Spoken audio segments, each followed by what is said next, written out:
For today's character, I will be discussing Demona from Disney's Gargoyles. She was the ex-mate of Goliath and partner in crime of David Xanatos, whose distrust of humans ended up turning her frustrations into outright hatred, and now desires to kill them all to respond to the way humankind has mistreated their kind over the ages.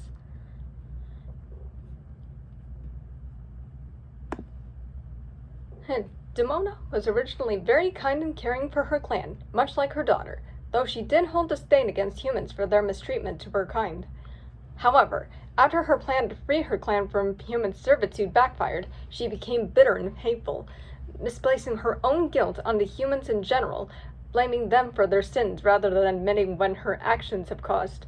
She forged an unlikely pact with Macbeth to become his advisor in exchange for his youth.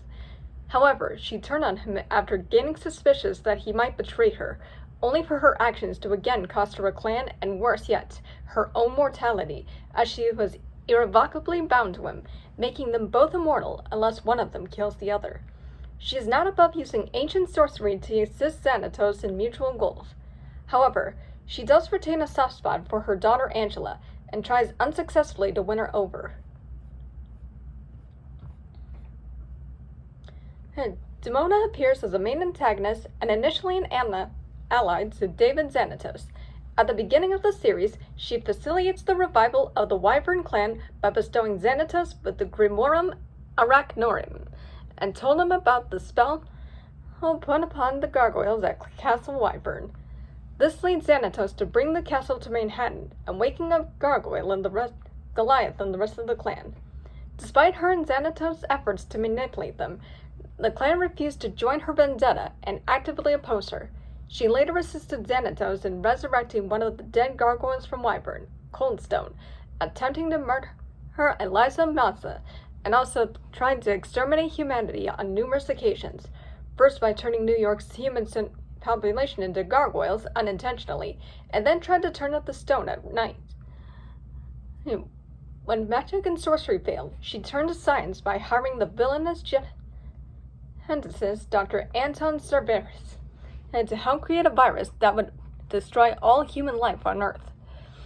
When the thieves returned to Demona's hideout, dropped off the mirror, and received their payment, before being scared off by Demona when she grunts annoyed by their presence, Demona then uses the mirror to summon the trickster Puck of the Children of Oberon to serve her.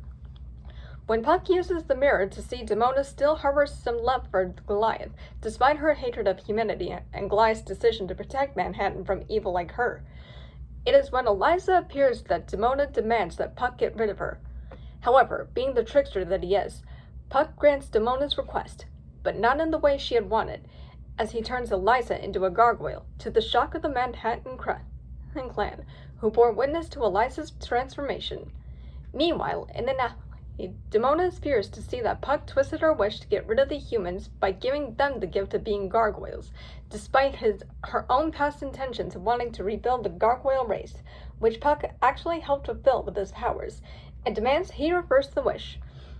Puck reversed the Manhattan clan back into gargoyles, and per their agreement, Goliath releases Puck from his chains of servitude, allowing him to take Demona and return to Demona's hideout with Titania's mirror.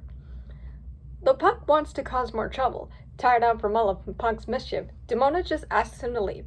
Offended, Puck leaves, but not without causing one more spell on Demona to fulfill her wish to be able to walk in the sunlight, instead of giving into her stone sleep when the sun rises. After he leaves, Demona lets out a low growl of frustration and annoyance.